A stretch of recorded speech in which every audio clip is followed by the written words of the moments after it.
O artigo Ajuste Urbano Integrado, caso da linha 4 amarela, que eu publiquei na revista Pós, da FAUSP, é sobre o papel das agências multilaterais na produção de políticas urbanas no Brasil. Nele, eu analiso o caso da linha 4 amarela do metrô de São Paulo, que recebeu o financiamento do Banco Mundial. E no artigo eu abordo as decisões sobre essa linha, né, do metrô, a implantação dessa política e o papel dos atores nas decisões, nas diversas etapas de implantação da linha, dentre outras coisas, né? Esse artigo ele é resultado da minha pesquisa de mestrado que eu fiz na Ciência Política da USP, e nela eu fiz o mesmo tipo de análise, só que para todas as linhas do metrô, então desde as anteriores, né, até chegar na linha 4 amarela. Na ocasião, eu ainda não tinha estudado as novas linhas, como a extensão da linha Lilás, né, e também as linhas do monotrilho, que foram construídas depois. Por que seria importante, né, esse objeto? Porque a mobilidade na região metropolitana de São Paulo é um problema público, é um problema debatido, né? E o metrô seria uma política fundamental para compreender a mobilidade na região metropolitana de São Paulo, a mobilidade urbana, né? E então, o metrô ele já foi muito estudado aqui na região metropolitana de São Paulo, mas havia pouco conhecimento sobre os aspectos políticos e da política pública do metrô. Então, essa pesquisa veio um pouco tentando cobrir essa lacuna, né? O artigo, assim como a dissertação, eu fiz através de análise documental, e essa análise foi de diversos tipos de documentos, como relatórios do metrô, relatórios orçamentários, documentos obtidos via Lei de Acesso à Informação, a LAI, e entrevistas em profundidade com burocratas, com ex-presidentes da Companhia do Metrô de São Paulo, e dentre outros documentos, né? Então foi basicamente esse o método usado para fazer a pesquisa e para fazer esse artigo também. Os resultados da pesquisa, que são apresentados no artigo, podem ser divididos em 7 pontos principais. O primeiro ponto é que, na ocasião em que começou a se discutir o financiamento da linha 4 amarela, lá nos anos 90, havia uma crise de financiamento no governo estadual de São Paulo, porque o modelo anterior de financiamento havia se esgotado. O modelo anterior, da linha anterior, né, que era a linha 2 verde, ele já foi um modelo feito para a crise, porque apenas o governo estadual de São Paulo investiu na construção dessa linha, né, coisa que não era normal. Antes, nas linhas anteriores, você tinha o governo federal investindo, você tinha também, às vezes, até o governo municipal, e empréstimos e outras fontes de financiamento, né? E quando chegou na linha 2 verde, foi só o governo estadual de São Paulo. E essa foi a linha anterior à linha 4 amarela, né? Então já havia uma crise de financiamento. Esse é o primeiro ponto. O segundo ponto é que já havia uma política de privatização no governo estadual de São Paulo, até pela crise de financiamento. Havia o PED, que era o Programa Estadual de Desestatização. E então esse era um pouco o contexto, né, do momento em que começaram as discussões sobre a linha 4 amarela.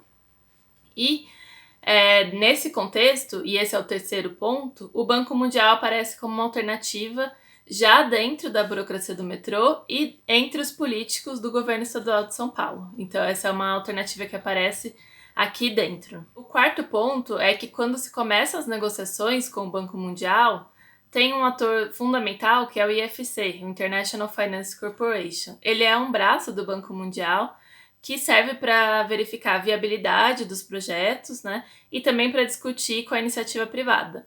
O IFC fez um estudo, né, do projeto da linha 4 amarela e discutiu ele em diversos países com diversas empresas, né, em Hong Kong, aqui em São Paulo e dentre outros países, para verificar a viabilidade desse projeto. E com isso ele fez diversas recomendações ao projeto.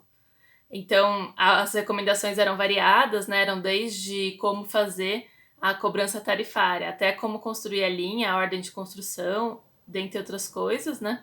E todas essas recomendações do UFC foram seguidas pelo metrô. Então, essa é uma parte da análise do processo decisório e dos atores participantes que foi importante para entender o que aconteceu com a linha depois. Uma das mudanças recomendadas pelo IFC, e que eu trato no artigo, e esse é o ponto 5, é a mudança na ordem de construção das linhas. O IFC sugeriu que houvesse uma ordem de construção diferente da que o metrô estava propondo até então, e ela priorizaria as estações que tinham maior demanda, até para aumentar a arrecadação tarifária da empresa privada que operaria o sistema, né? Porque uma das recomendações do Banco Mundial, aliás, uma das exigências, era que a operação, e na verdade toda a construção da linha fosse privada, para ele poder fornecer o empréstimo, né? Então essa é uma das barganhas que acontece quando você faz uma política com o Banco Mundial. E uma das mudanças foi que essa ordem de construção iria privilegiar as estações de maior demanda. E com isso, ela ia acabar deixando buracos ao longo da linha. Então, algumas estações não seriam construídas e haveria uma diferença entre uma estação e outra, né, maior, um espaço maior.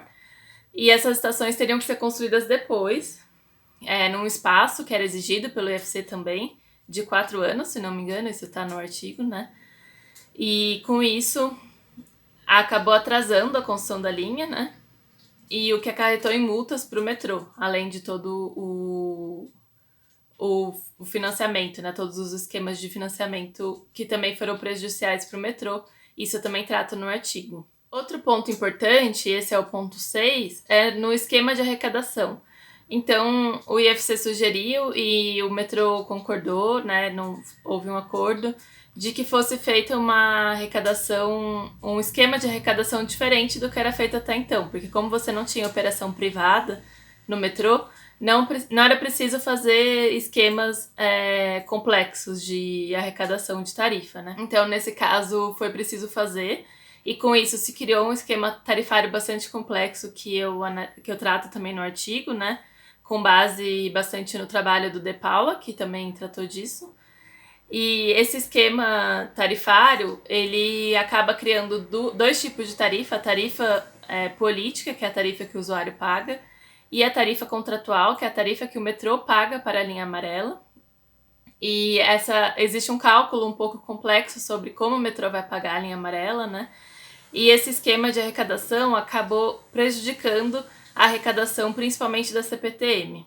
E isso também é um arranjo bastante complexo, mas no artigo é bastante fácil de entender com base nas imagens que eu apresento.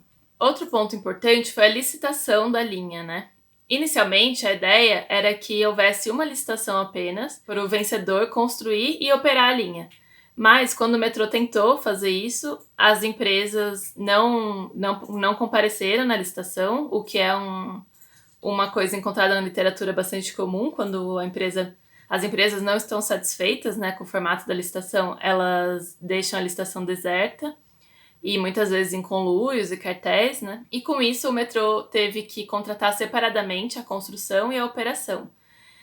E isso teve um papel também no atraso da construção da linha, porque quando o metrô dividiu em lotes, as empresas que iam operar e que iam construir acabaram sendo as mesmas, e elas acabaram participando apenas dos lotes que entregariam essas estações mais rapidamente, as estações que dão mais arrecadação tarifária, né? Com isso, acabou atrasando mais a linha, porque houve atrasos, né? Houve atrasos na construção, e o metrô teve que pagar multas, e também as empresas que participaram dos outros lotes que não eram de interesse dessas empresas que iriam operar a linha, não entregaram também. Então, houve uma bastante confusão nesse arranjo da licitação, que também foi importante para entender a entrega dessa política. E, por fim, o outro ponto importante que eu trago no artigo é em relação às multas previstas no contrato caso o metrô não entregasse a linha para a operação. E essas multas, como eu já falei, né, estavam previstas, e elas tiveram um arranjo complexo com a licitação, de forma que o metrô teve prejuízo ao longo do tempo, né? E ele teve que pagar pelo atraso, sendo que esse atraso acabava sendo previsível no desenho que foi feito da licitação, dos lotes e tudo mais. E isso é um ponto importante do artigo. É importante falar também que a linha 4 amarela do metrô foi a primeira PPP do Brasil, ou seja, foi a primeira parceria público-privada feita aqui, né? E era uma coisa, inclusive, que o Banco Mundial incentivava, né?